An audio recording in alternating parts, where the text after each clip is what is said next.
Let's get in. Pritesh Mehta, Head Technical Research at IIFL, who now joins in on the show. And talk a little bit, Pritesh, about what's going on with Lupin. That stock is a big casualty, contributing something like 9 points to the Nifty decline. More importantly, it's clearly frazzled a lot of investors. How should one approach a stock which is now at its lowest level since September 2014? I think we should avoid the stock. As simple as that. First of all, the stock on the weekly chart broke below the horizontal support line, which was in place since Feb 2015. Thereafter, it went through a period of consolidation. But again, in yesterday's trading hour breakdown, and what we are witnessing is a clear-cut sign of fresh selling. What I'm expecting the stock, it will go back to levels of 1250, 1230.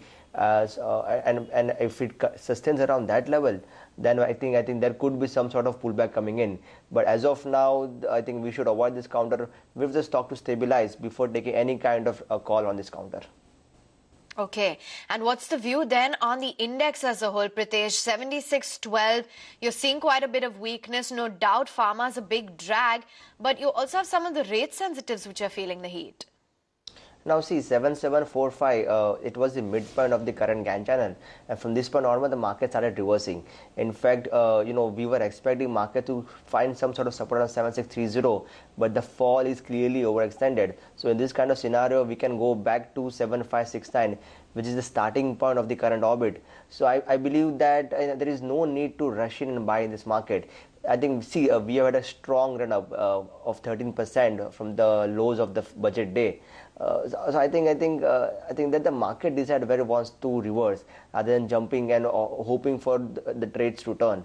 I think 7569, 7570, around this zone, the market could provide some sort of respite, and we can see another attempt of surpassing 7745. But I think wait for some sort of consolidation before jumping in. Okay, that's a call coming in on how one should really be approaching the index. But let's talk about the broader end of the market. Mid caps are down about 0.5% as we speak, and the small cap index is down 0.2%. Some of the other stocks that are, feeling the heat is you've got an ABG Shipyard, SD Aluminium, Chemrock Industries, something like a Sundaram Fasteners, as well as Usha Martin are down in today's session. From the frontliners as well, you've got some of the cement stocks which have been seeing quite a bit of resilience for the past many days, now succumbing to selling pressure, the likes of ACC and Ambuja Cements. Walk us through, Pritesh, your call on some of these names. Now see, Ambuja Cement had a strong run-up. It was one of the outperformance in this one so far. We have seen a rally of more than 20%. But after a sharp rally, the stock went to a process of flat consolidation. Now the point is the stock has to sustain about 232 for building on the upside. A break below 226 would mean that the stock is now heading lower. And in that case, it could go back to 215. So I think we have to trade the levels rather than taking a call on the counters. Pritesh, I can't can't really take your eyes off what's going on in the pharma space as a whole. Not just Lupin, but, the pharma index is languishing at its 15-month low. You've got Sun Pharma, Reddy, Cipla, Shasun, Wockhardt, you name it. All of those stocks are crumbling in trades today. Is it a blanket avoid when it comes to the entire pharma space? Are there select stocks that you think you can go out bottom fishing? What's the view here? I think if you look at the overall index, pharma index, it is going through a tough time. It is on the charts, on the weekly chart, it has formed some sort of bearish butterfly pattern. The point is, it is a final leg of this pattern. The final leg tends to be extremely explosive. That's the reason we are witnessing sharp cuts day after day. The point is that at some around maybe 9,000, 9,500 levels, this index will find some sort of support, and from that point onwards, we can see rally coming in. But as of now, I think there could be more pain in the offing, at least from the short-term perspective. Okay, tell you what, we'll slip into a quick break right here on the show. On the other side, we'll be touching base with the management of V-Mart Retail, talking about their expansion plans as well as earnings. Lalit Agarwal, Chairman Managing Director, with us in a short while. We also get you top technical picks from Pritesh Mehta.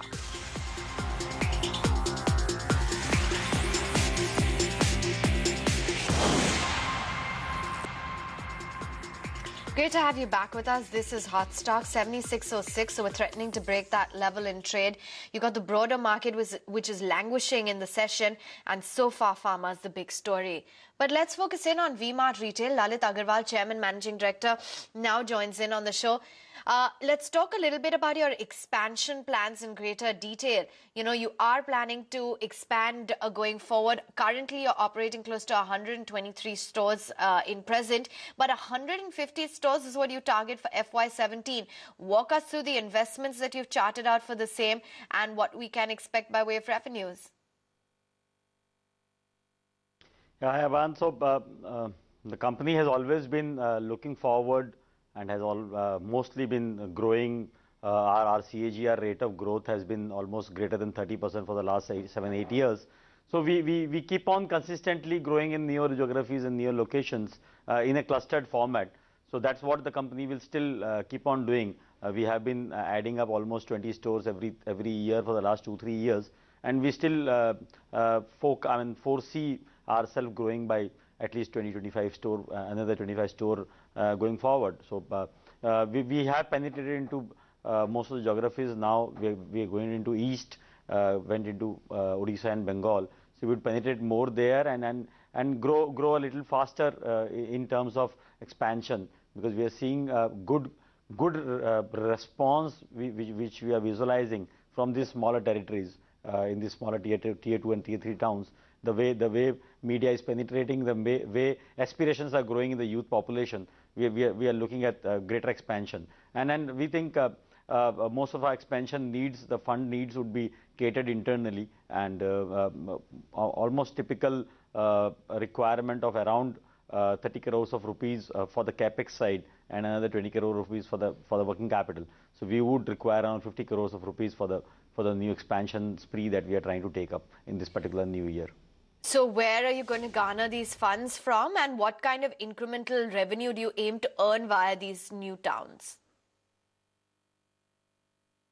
I mean, so most of the funds we still feel that we can garner internally, and most of the funds, because company is operating at a profit, and we have sustainable profits which can get plowed back to the business, and still we don't have too much of debts on the book, so we are operating at like 0.15 or 0.2 debt equity ratio. So we have greater scope. If we require some working capital limits to be enhanced by the banks, we can ask from the bank, but most of the funds can be catered to internally. And the revenue expectation, normally we expect around 800 to 850 rupees per square feet per month from the additional square feet that we would add up. So we are targeting somewhere around 2.5 lakh square feet to add in this coming year. So that is what we expect from the per month revenue that we would derive. That would be something around maybe greater than 100 crores of rupees from additionally from the new stores. Mm-hmm. Now let's talk a little bit about your Q3 results. What was the traction that you saw on account of the festive season, and where do you see your volume growth headed? No, I think this year in particular was not too great, but yes, we have seen a little bit of slowdown even in the hinterlands and the rural economy. So we didn't experience a very good year this year, but I think that's only a temporary phase which should go up. And as of now, the momentum has picked up in this month of March. We are seeing a better momentum in the consumption levels in the month of March, and I think this should sustain and going forward. It should grow. And the same store sales growth has not been great in this particular year, but I think going forward we should be able to realize a better growth and a better aspirations from the people down in the hinterlands. And I think the economy in those smaller towns should grow from the measures that the government is taking. So we are expecting a better growth in the quantitative and the volume value terms both. Okay, all the very best, Mr. Agarwal. Thank you for joining in with that corporate view right here on Hot Stocks and giving us a sense of how things are likely to shape up. Okay, that's V-Mart for you at 450 in trades today. The management is fairly optimistic about strong volume growth as well as expansion plans going forward. Meantime, let's talk about the Bank Nifty. That snapped its two-day losing streak. Something like 8 out of the 12 constituents are gaining traction. Pritesh, come in on levels on the Bank Nifty. Now see, Bank Nifty had approached 15,900. Now that was the PRZ, that is the potential reversal zone of the bearish shark pattern. From this, after hitting that level, the market has reversed. Sorry, the Bank Nifty has reversed, and I expect the Bank Nifty to build on downside. It could come close to 15,500, 15,550 levels before finally reversing. So I think there is still more downside left, at least for the short term in Bank Nifty. Okay, let's talk about your top stock recommendations as well, Pritesh. What can one look out for on the charts? Yes, I think first stock is a sell recommendation, that is Motherson Sumi Futures. Now see, the stock has been disappointing. In fact, in between it had a good purple run from the third week of Feb to the first week of March. Thereafter it went into sideways consolidation. It also reversed, rather building on the upside. This consolidation gave a downside breakdown, and also the stock reversed on the midpoint of the Gantt channel. So in this scenario, the stock will revert back to the starting part of the rally, which is 225. So a short Motherson Sumi Futures for a target of 225, maintain a stop of 255. And our second recommendation is buy on TVS Motors. TVS Motors is an excellent chart. The stock gave a breakout in the new orbit altogether in last week's trade. It was followed by a breakout from a bullish undershooter pattern. Thereafter, the stock went into flag consolidation. In yesterday's trade, again, we had a breakout of the same pattern. So buy TVS Motor for a target of 340. Okay, so that's a shorting on Motherson Sumi, and TVS Motor gets a thumbs up. Pritesh, thanks much for joining in today on the show. And with that, we wrap it up right here on Hot Stocks. Thanks for watching. Coming up next, we've got Traders 20 with lots of trading picks lined up for you.